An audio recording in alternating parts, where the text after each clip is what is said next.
মেরাজ শরীফের উল্লেখ সূরা নাজমের মাঝে বিস্তারিত আকারে দেখা যায়।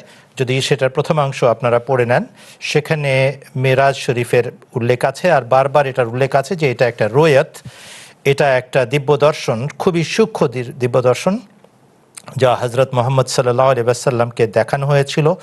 এবং এই আধ্যাত্মিক ঊর্ধ্বলোকের ভ্রমণ শুধুমাত্র এই কথা সাব্যস্ত করার জন্য দেখানো হয়েছিল যেন রসুল আকরাম সাল্লাল্লাহু আলাইহি ওয়াসাল্লামের আধ্যাত্মিক উচ্চতা এবং উৎকর্ষ প্রমাণিত হয়। একই সাথে শরীয়তের বিধান এবং ব্যাখ্যা বিশ্লেষণও এই দিব্য দর্শনের সময় দেখানো হয়েছে। হযরত খলিফাতুল মসিহ আস-সানি রাদিয়াল্লাহু আনহু তার গবেষণা থেকে এই কথা সাব্যস্ত করেছেন যে মেরাজ অন্তত পক্ষে দুবার হয়েছে, একবার নবুয়ত প্রাপ্তির প্রারম্ভে, আরেকবার মধ্য বয়সে, যেখানে শরীয়তের ব্যাখ্যা বিশ্লেষণ এবং বিভিন্ন বৃত্তান্ত দেওয়া উদ্দেশ্য ছিল। আর ইসরা এটা ভিন্ন দিব্য দর্শন, আর এখানে ইসরার উল্লেখ দেখতে পাওয়া যায় সূরা বনী ইসরাইলের ২য় আয়াতের মাঝে।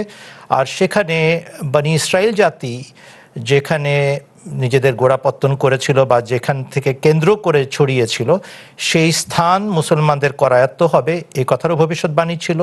এবং একই সাথে হযরত মুহাম্মদ সাল্লাল্লাহু আলাইহি ওয়াসাল্লাম সমস্ত নবীদের ইমাম এবং নেতা, এই কথাও সাব্যস্ত করা উদ্দেশ্য ছিল। আর সেটার বৃত্তান্ত আমরা দেখতে পাই সূরা ইসরা বা সূরা বনী ইসরাইলের একেবারে প্রথম অংশে।